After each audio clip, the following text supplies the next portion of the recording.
Bienvenidos a este nuevo capítulo de Have Talks, Nuestro futuro y la sostenibilidad, podcast del Plan de Manejo Ecológico y Ambiental Cosmos de la Pontificia Universidad Javeriana. Un saludo muy especial para todos. Mi nombre es Alejandra Cifuentes, formo parte del Movimiento Ciudadano para la Investigación, Reflexión y Acción Política Ambiental Voces 2030 Colombia. Voces 2030 Colombia es un movimiento de la sociedad civil inter y transdisciplinar conformado por más de 50 jóvenes profesionales pertenecientes a diversas universidades y organizaciones públicas y privadas que tiene como fin el estudio de los textos clásicos del pensamiento ambiental, la investigación, la reflexión y el planteamiento de acciones que incidan en política pública con el fin de aportar en los procesos de transición socioecológica a nivel local, nacional y global.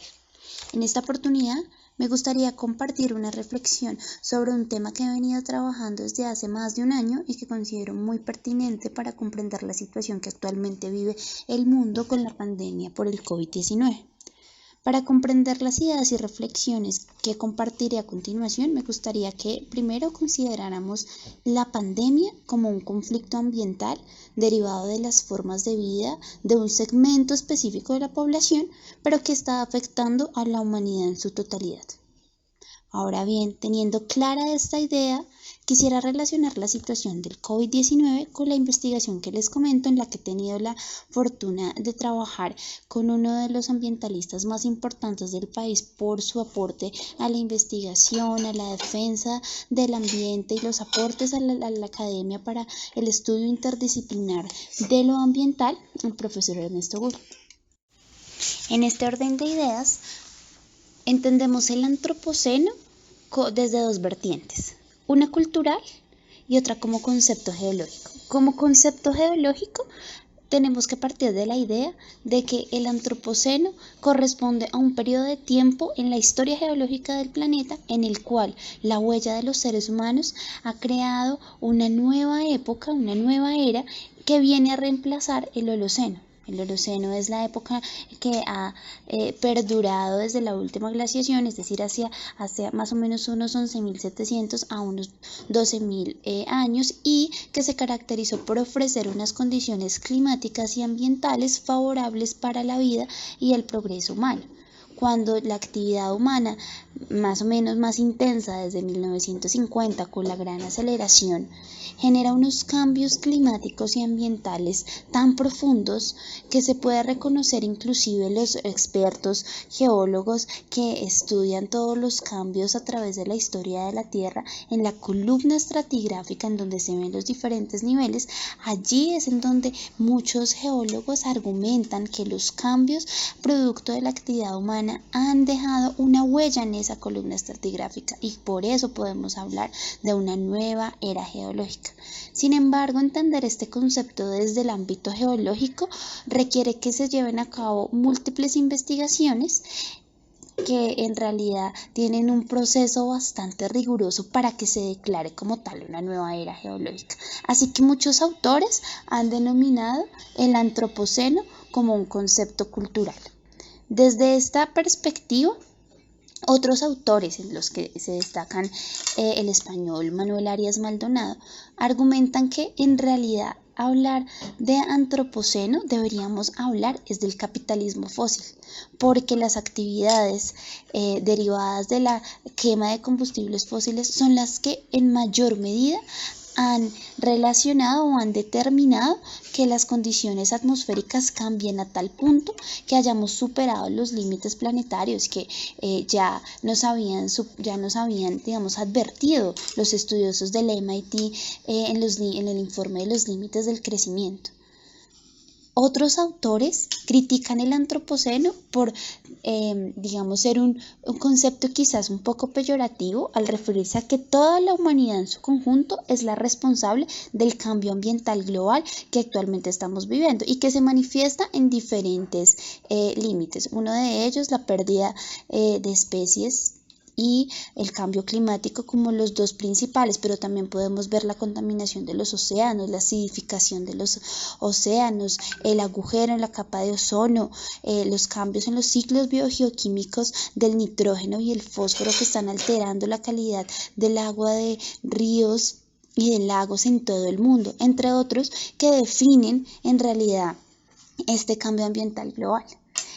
Pero en esta línea, lo que han mencionado otros autores es que más bien deberíamos llamarle el capitaloceno, porque no es toda la población en su conjunto la que es responsable de la crisis ambiental que estamos viviendo, del cambio ambiental global, y que ya para 2009 se habían establecido unos estudiosos los límites del planeta o las fronteras planetarias que no se debían superar para poder continuar habitando el planeta en unas condiciones seguras. Ellos lo definían como un espacio de operación seguro para el bienestar y el progreso de la humanidad. Pero en 2015, otros autores actualizan estos límites y definen que ya para ese momento habíamos superado 3 de ellos, los cuales son pérdida de integridad de la biosfera, es decir, una pérdida a unos niveles de una pérdida de biodiversidad a tales niveles que se alteran los ecosistemas, se producen unos cambios que digamos no responden a los cambios que se generan naturalmente en los ecosistemas, sino que son muy acelerados y a los cuales el ecosistema no tiene la capacidad de responder.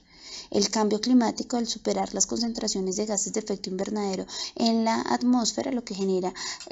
como ya hemos visto y se ha manifestado en diferentes escenarios, impactos tremendos sobre la salud, inclusive sobre la economía, impactos sobre las poblaciones más vulnerables a causa de la intensificación de los fenómenos hidrometeorológicos como inundaciones, sequías y olas de calor, alteraciones en los cultivos, pérdida de cultivos, impactos sobre la producción ganadera, impactos sobre la salud. Las olas de calor generan muertes, millones de muertes al año. Recientemente las que azotaron a Francia fueron tremendas, entre otros cambios, y los cambios en los ciclos del nitrógeno y el fósforo. El ser humano, digamos, en su afán de incrementar la producción económica, de responder a un modelo capitalista que le exige que cada vez más se produzca y se consuma, ha extraído el nitrógeno de la atmósfera, porque la mayor fuente de nitrógeno de la atmósfera se encuentra en la Tierra, en la atmósfera, y a partir de un proceso que se denomina el ciclo Haber-Bosch,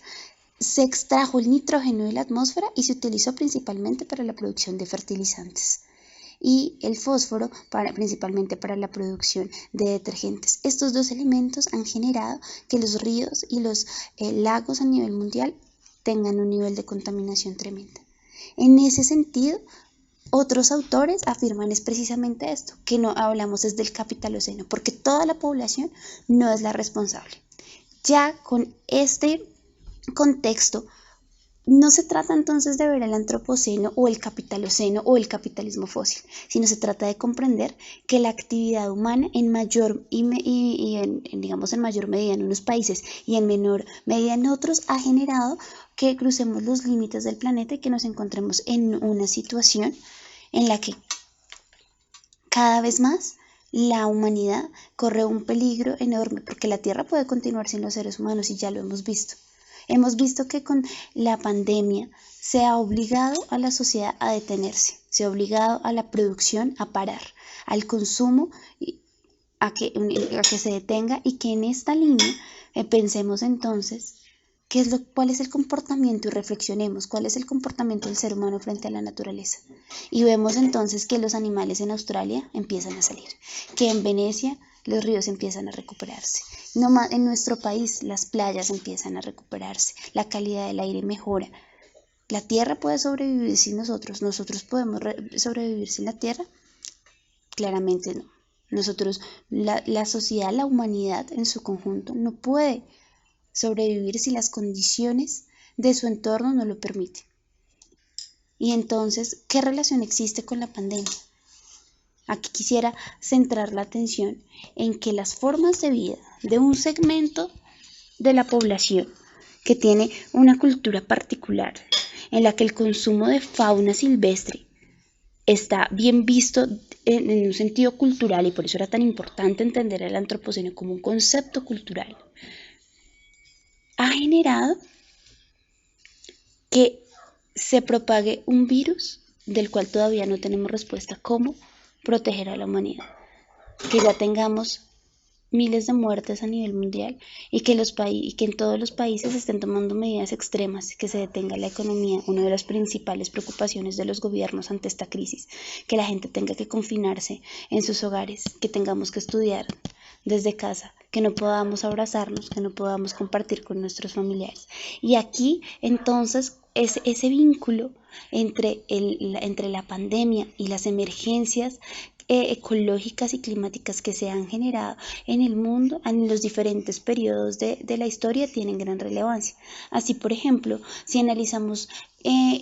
digamos algunos reportes del Banco Interamericano de Desarrollo, encontramos que en los últimos 50 años, que más o menos corresponde unos años después a la gran aceleración en 1950, en donde la actividad económica incrementó de forma exponencial, se han cuadriplicado. Las enfermedades, sean emergentes, digamos, las nuevas enfermedades que se han creado se han cuadriplicado en los últimos 50 años. Una de estos ejemplos es el SIDA, el VIH, el virus del VIH, que quizás se tienen conjeturas, hipótesis de que fue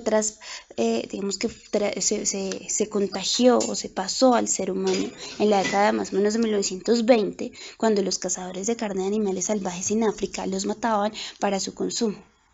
En la Amazonia también el cambio ambiental global también ha generado que la incidencia de malaria y que se aumenten las enfermedades tropicales, porque el mosquito, el vector que trae enfermedades como el Zika, la malaria, el chikungunya, cambie y se adapte y pueda vivir en alturas mayores. Encontramos entonces ya chikungunya, Zika, enfermedades, gente con chikungunya y Zika, con dengue, en alturas en las que hacía 20 años el mosquito que transmite estas enfermedades no podía vivir. Es decir, que se ha ampliado y se ha expandido el rango de las enfermedades. Y todo esto generado por el cambio ambiental global. Entonces, ¿qué nos queda para reflexionar? A medida que la economía se detiene, que la gente debe permanecer en sus casas, que los vehículos, los automóviles, los vehículos de carga desaparecen de las carreteras y que los aviones no pueden volar, se está generando un descanso para la Tierra, un respiro. Hoy, 22 de abril, Día de la Tierra, la humanidad le ha regalado unas semanas de tranquilidad, de pureza, a la oportunidad de recuperarse de años de presiones, de décadas de daño, de cientos de impactos a ríos, mares, ecosistemas, pérdida de especies, alteración en las concentraciones de gases de efecto invernadero en la atmósfera, entre miles y miles de impactos que se generan cada día, cada segundo en los cientos de los territorios que conforman el planeta. Las respuestas globales ante la pandemia están conduciendo a que se presente una reducción masiva en los niveles de contaminación en el aire. Y entonces este es el momento para reflexionar la relación de la sociedad con la naturaleza y poder cambiar esas visiones hedonistas, cortoplacistas, intensivas en la producción, intensivas en el consumo de combustibles fósiles, en la producción de residuos, en la generación de vertimientos tóxicos al agua y al aire. Es tiempo de pasar de vivir de la naturaleza a vivir con la naturaleza, como me lo ha mencionado en sus reflexiones cientos de veces el profesor Ernesto Gull. Quisiera compartir con ustedes este mensaje. Muchas gracias.